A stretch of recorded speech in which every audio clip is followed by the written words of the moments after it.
we could all come together in one spot and do something like this. So that's my offer. I'm just throwing it out there. If you want people to engage with your work,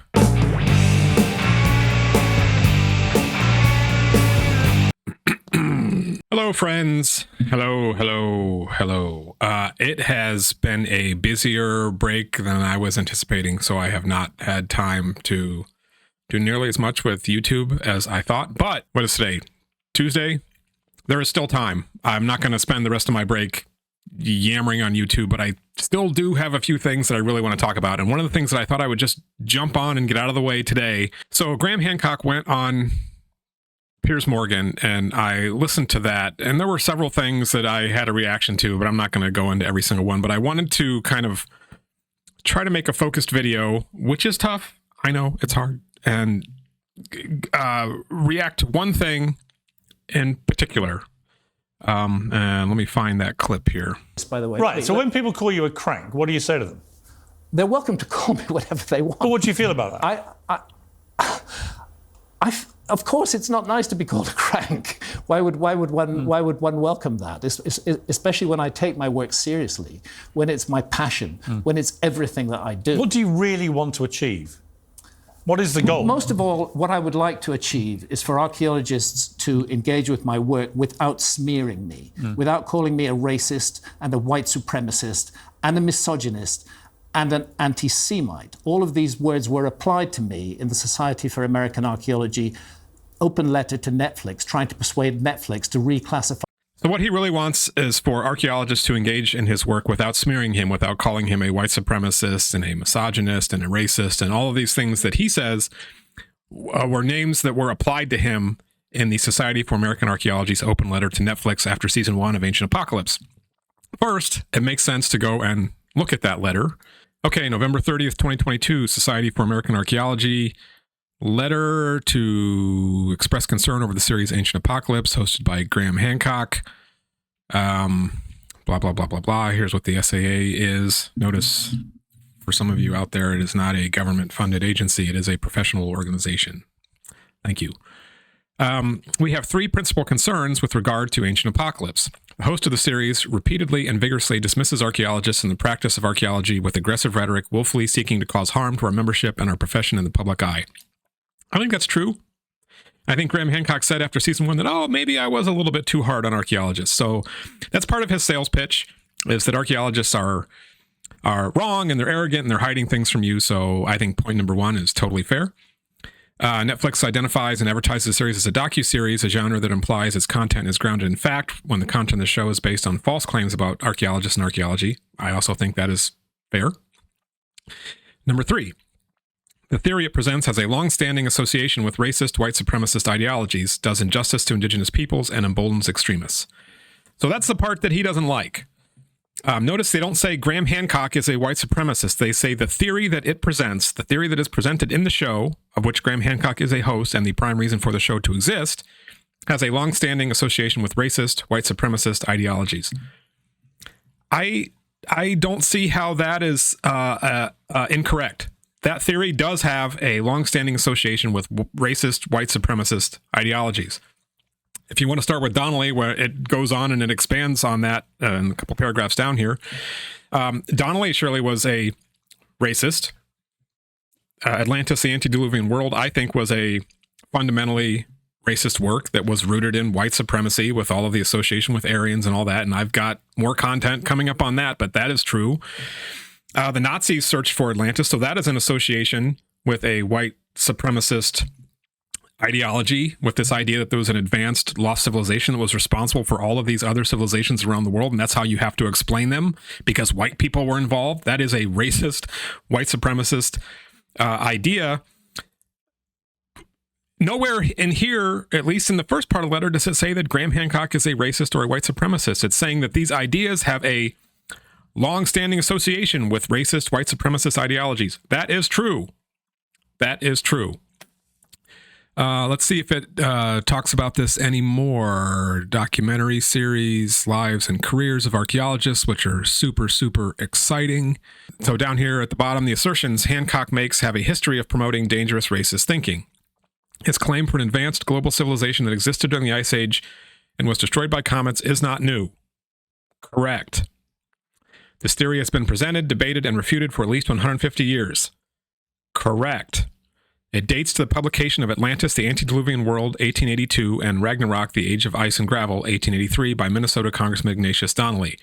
Now, it predates that somewhat, ideas about Atlantis, sure, but that's the blueprint in the 1880s. Like, I would agree that that is a maybe not 100% complete accounting in that sentence, but it's basically correct.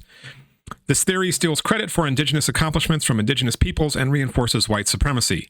I believe that is correct. A lot of this Atlantis stuff, the genesis of it was, how do we explain all these civilizations around the world? If not every culture can be civilized, then how do we explain the presence of civilizations around the world where there are not white Europeans, and what does that have to do with our justification for colonialism? Because the justification for colonialism, at least part of it, is that we are helping you because you are not capable of doing this on your own. We white Europeans are going to come and show you and give you the gift of our colonization of you and all of the benefits that will flow from it, from our superior technology and culture to your inferior one. That is the basis upon which the presence of civilizations created by non-white Europeans around the world is problematic and has to be explained somehow. So you take the ones in the New World that are not mentioned in the Bible at all, and you say, well, it was probably white Atlanteans, and here's the evidence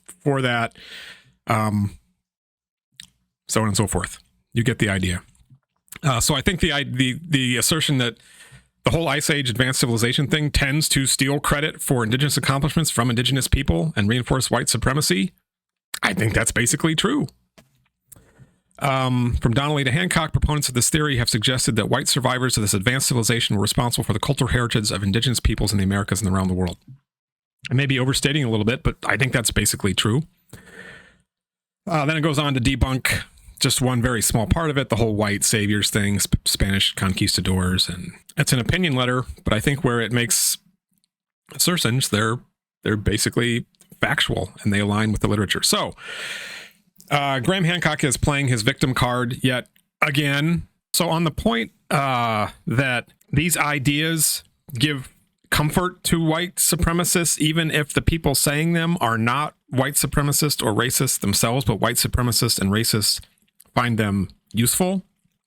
To that point, we have this guy coming out this fall. So this is from October of 2024, Netflix Ancient Apocalypse. Graham Hancock slams neo-Nazis using work to spread race hate. Graham Hancock reacts to a video obtained by The Express that shows a white supremacist praising his work, Graham Hancock's work, as a recruitment tool. If you're asking yourself, is the idea racist or not, you can have an idea that is appealing to racists and you don't think that it's racist, but for some reason the racists like it, so it's useful to ask the racists what they think. And so this guy says, The Express has obtained video footage of a self-proclaimed white supremacist praising Hancock's work. The man understood to be Hardy Lloyd says listening to Hancock is like, quote, listening to Third Reich archaeology without the baggage so that I can watch it with somebody else. Lloyd adds, it's actually a good way of introducing people to white superiority. It's a nice little intro to racialism. All right, Hancock thanked the Express Online for bringing the video to his attention and wrote a response that he asked to be published in full. It can be found at the bottom of the article. So I encourage you to read that. So Hancock saying, I regard white supremacism as a stupid cult, blah, blah, blah, blah, blah. Hancock says, it is most unfortunate white supremacists use selective misreadings and out-of-context snippets from my work to promote their obnoxious narrative because I utterly detest and reject any kind of racial supremacism. So that's important. Again, Hancock has said over and over again that he is not a white supremacist and a racist. Great. You can have that. But here you're saying that they do use your work, and you are acknowledging that they do use your work. Misreadings and out-of-context snippets, it's still a use of your work. You know whose work white supremacists do not use? The vast majority of real archaeologists, because they don't find anything useful in it. And Hancock says, I do not dismiss or undervalue indigenous cultures. But then you look at Fingerprints of the Gods and you find stuff like this.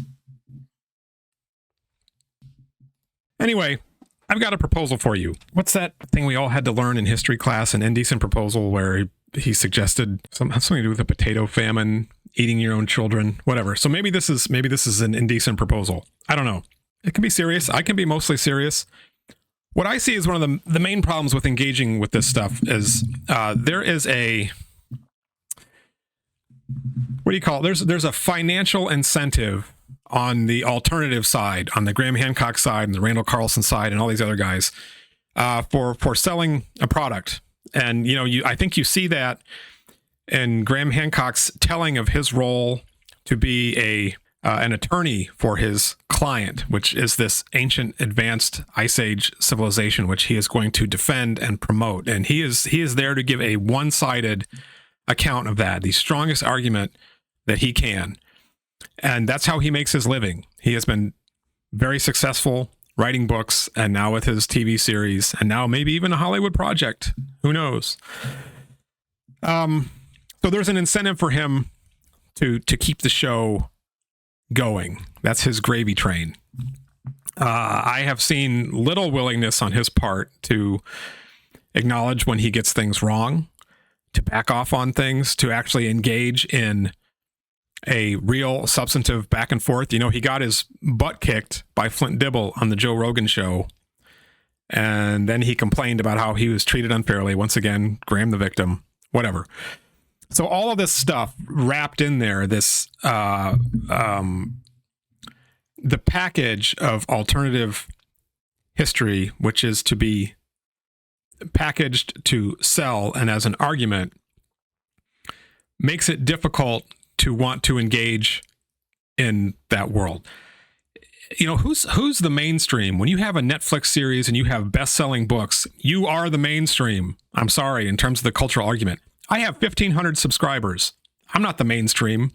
I'm under the underground. I'm lower than whale vomit on the bottom of the ocean here. There is no way that I can have a conversation on a level playing field and engage with that. And you saw what happened to Flint Dibble. He got a couple things wrong in that debate, and then everybody else gets invited back to blast him in front of millions of people, and he doesn't get to respond in kind. He's not on the same stage. Not fair, not cool. Nobody is going to want to engage with that. One of the things that I think I realized was an impediment to having a real conversation was the desire for people on the alternative or fringe side to insulate themselves from criticism and from facts and evidence that don't tend to support their position, argument, notions, whatever you want to call them. When I did my class back in South Carolina, I took the step of, as the class was organized, the topics were fake archaeology, fraudulent archaeology, that sort of thing. But it was at its core a class about critical thinking. How do you know when you were presented with multiple alternative explanations, how do you discern which one is more credible? And how do you do that specifically with ideas about the human past, claims about the human past? So one of the things I did was I decided I would invite in outside speakers, proponents of fringe ideas into the class, and I would have my students prepared. The people could talk about whatever they wanted to talk about, and then they would have to answer students' questions, students who would be prepared to ask them, hopefully, challenging questions. And, when you are invited to go give a presentation somewhere and you're allowed to talk about whatever you want to talk about, you better be prepared to defend what you're going to talk about, because you get to pick. You get to pick the battlefield. You get to design it, and you get to put your set pieces where you want. If you leave yourself vulnerable and you leave openings for people to attack you that you have no response to, that's your own fault. So this is the kind of arena that I want to have. I wanted to teach students how to see, where are the holes in this argument? What could I ask them that they might have a difficult time answering? Where are the inconsistencies? Where are the logical problems? Where are the leaps? Where are the assertions without evidence? So that was the exercise. Scott Walter agreed to do it, and then he backed out like a insert whatever word you want there. Jim Vieira, a guy who I was very, very critical after the first season of Search for the Lost Giants, came on and twice. He came and did my class twice. Flew to Columbia, South Carolina. Now we're friends because you know what? We disagree on a lot of stuff, but he is a genuinely curious person who you can have a discussion with about evidence and logic and arguments. And he's also got a sense of humor, and it was a lot of fun. So anyway, you win some, you lose some. But I propose not that same format, but I was thinking about how would we get people together to actually have a conversation. My experience now having back and forth interactions with people on YouTube suggests that it's not really the best way to come to any kind of meeting of the minds, because again, the playing field is so unequal. Like that's like having a shouting match where I have to shout against 70 other people at the same time. There's not a whole lot. Like I can say what I'm going to say, and that's fine. People can, take it for what it's worth, argue with me, leave comments, whatever. But it's hard to imagine anything like really synthetic coming out of that. So as I was starting to think about this, I was like, well, why don't we workshop it? And here's my proposal. Here's my indecent proposal. If you have a bunch of people who might have disparate ideas coming from different sides about something, one of the things we do in academia sometimes is you have a workshop. You have everybody come in and you hang out together for 2, 3, 4 days. People come with prepared presentations. You listen to them in a small group. It's much more like you're giving kind of a pitch to friends and colleagues rather than, someone up on stage broadcasting it out and then there's no back and forth feedback. So there are discussion sessions. You go out to dinner, you work these things out. And the idea is not necessarily that everybody agrees, but you really have some time to flesh out differences and opinions. And one thing that could come of this, say Graham Hancock and Randall Carlson and me and Flint Dibble and John Hoops or whoever fill out the roster with some other people, come and we give presentations. There are no cameras. It's not filmed for YouTube. There's no posturing for your audience or whatever. We write a series of papers. Everybody writes a paper on what they want to write about. And then I don't know if you've ever seen the journal American Anthropology, or no, it's Current Anthropology. Sorry, the journal Current Anthropology. There's some long form articles in there, really kind of high level stuff. And then there's a comment section after each one. So the article goes through peer review, however many rounds that is, and it comes out and it's very polished or whatever. And then people get the chance to weigh in on it. So there'll be, half-page critiques by a bunch of people, sometimes 3 or 4, sometimes more. And they will say, well, I really like this aspect of the article, but they really left out this, and this is important, and so on and so forth. And, I don't believe that they effectively made their argument here. Some of those critiques that come after the article are positive and very supportive, and some are blasting what is in there. And those are really, really fun to read and really informative because you know what? We can have different opinions. We don't have to agree, but we have to have some common understanding of how argument works and what facts are facts and evidence and that sort of thing. And then after all of those critiques, the authors get a chance to respond again to the critiques. So you can see this discussion. And there are some really classic volumes in archaeology and anthropology that have done the same thing, where they have been kind of based around workshops, and then there have been discussions, and then those are printed. And I think that they're probably like transcripts. Some of them are transcripts of actual conversations, and then maybe they're modified later or whatever. But, everybody agrees that like, yes, this is the outcome of the workshop, and this is what happened, and this is where we are right now, and boom, there's a document.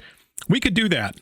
We could all get together for a week, a weekend, do this stuff, have several rounds of editing and conversation later on, and come out with a book. Nobody's going to get rich off of it. We're not going to publicize, videos of the event where you posture and make fun of people and go through your talking points again. Your ideas will actually be, and my ideas too, because I have some ideas. You can go at my arguments. You can tell me why I'm wrong. You can demonstrate why my argument doesn't make any sense. And maybe some of them don't. But if you don't listen to them and you don't consider them, we'll never know, will we? If you just ignore them. That would be an interesting volume. And I'm sure that we could find a publisher for that. And I'm also sure that we could all do it without anybody making a penny. Because most of us in academia are in it because we want to make a contribution. We want to say something about the human past that is useful and accurate. And we do not write books for the most part in order to generate tons and tons of royalties to support our scuba diving expeditions or whatever. Totally different model. But we could all come together in one spot and do something like this. So that's my offer. I'm just throwing it out there. If you want people to engage with your work without calling you names, which I actually don't think the SAA did call you names, one could give a presentation on the history of white supremacist ideas in advanced civilizations, and you could tell us why we're wrong. That could happen. I would love to know why I'm wrong, because when I read Donnelly, it's it's pretty racist. So, we could organize it by topic. We could. There are a lot of different ways one could do it, but that's my idea, and I know that you guys have the time because you've got time to do all this stuff. You've probably got more time than most academics do for this sort of thing, but I would be willing to throw a little bit of my vacation time at it, and I think it would be fun, and it doesn't have to be a product that any one person controls, but it would be the product of a process with these various inputs, and it would be something that people could look at. What would be, if that's not serious engagement, I don't know what is. So think about that, and think about whether that kind of silly idea might work for 2025 to do something a little different.